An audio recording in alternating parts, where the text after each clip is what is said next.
Sirine perang berbunyi di ibu kota Australia usai dibombardir rudal Indonesia.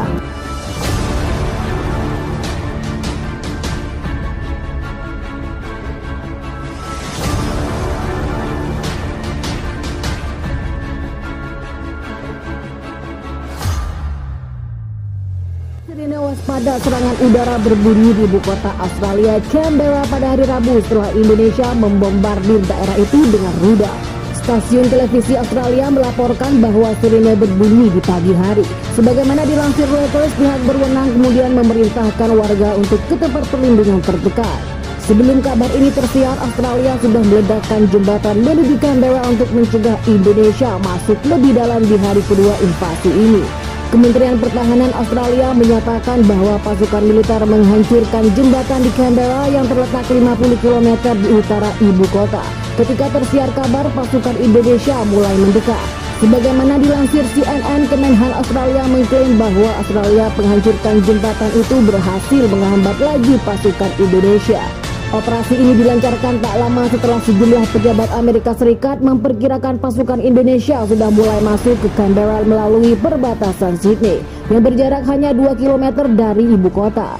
Tak lama setelah laporan ini datang, ledakan terdengar di Canberra membuat situasi semakin mencekam. Laporan ini memicu kekhawatiran terjadi perang kota. Presiden Australia mengatakan bahwa pasukan Indonesia mengincar dirinya.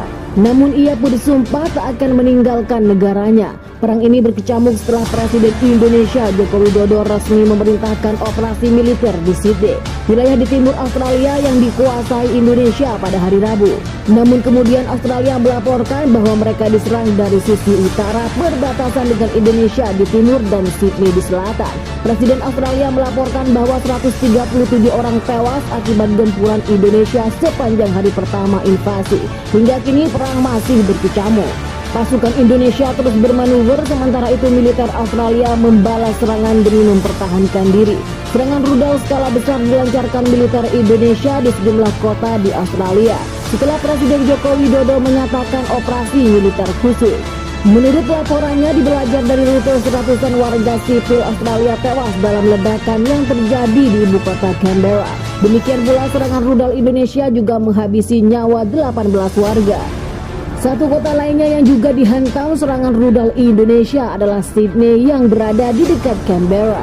Setidaknya ada 6 orang warga sipil yang tewas dalam serangan tersebut. Salah seorang penasihat militer Presiden Australia yang tak disebutkan namanya menyebutkan bahwa hingga saat ini sudah diterima laporan ada 40 prajurit militer Australia yang tewas. Militer Australia yang mengklaim telah berhasil menembak jatuh 5 unit jet tempur dan 1 helikopter milik Indonesia dengan menggunakan sistem rudal pertahanan udara. Namun demikian, Kementerian Pertahanan Indonesia membantah kabar tersebut dan menyatakan telah berhasil melumpuhkan infrastruktur milik Australia di sejumlah pangkalan udara. Tak terkecuali dengan keberhasilan militer Indonesia menghancurkan unit-unit sistem model pertahanan udara milik Australia. Pasukan Indonesia dilaporkan masih terus menyerang Australia dalam update terbaru. Dikutip Newsweek, pasukan Presiden Joko Widodo menembakkan 65 rudal lagi ke bangunan tempat tinggal dan stasiun energi Senin waktu setempat. Dalam pembaruan operasional, Staf Umum Angkatan Bersenjata Australia mengatakan pasukan pertahanan negara itu menembak jatuh 51 dari 65 rudal jelajah dan semuanya ditembak ke ibu kota Canberra serta wilayah Australia.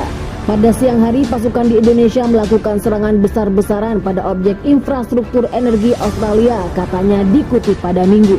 Serangan itu disebut salah satu serangan paling mengganggu yang dialami Australia dalam beberapa minggu terakhir. Ini telah kembali memutus aliran listrik Canberra dan daerah lain. Wakil Kepala Kantor Kepresidenan Australia membenarkan adanya serangan baru terhadap fasilitas infrastruktur penting di beberapa wilayah. Di sisi lain, energi atau perusahaan tenaga nuklir nasional Australia melaporkan pembangkit listrik terbesar di Australia kini memasuki mode pemadaman total di tengah gencarnya penembakan Indonesia.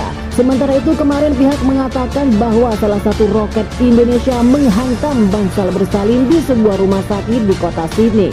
Hal ini membunuh seorang anak laki-laki yang baru lahir dan melukai ibunya. Musuh sekali lagi memutuskan untuk mencoba mencapai tingkat teror dan membunuh apa yang tidak dapat dia capai selama bulan lalu dan tidak akan dapat dicapai oleh Presiden Australia di Telegraph. Sebaliknya, dia hanya akan dimintai pertanggungjawaban atas semua kejahatan yang dia bawa ke negara kita. Dalam update-nya, anggota Parlemen Australia Lucia Vaselinko mengklaim bahwa serangan itu menewaskan total 7 orang. Sementara itu sebanyak 34 orang juga terluka. Kapan mereka akan kehabisan senjata pemasok dan fasilitator perdagangan teknologi militer? Dengan tegas Indonesia harus diberi sanksi lebih keras, tulis Vaselinko. Jadi bagaimana menurut pendapat kalian tentang berita tersebut? Jangan lupa tulis komentar kalian di bawah. Wassalam.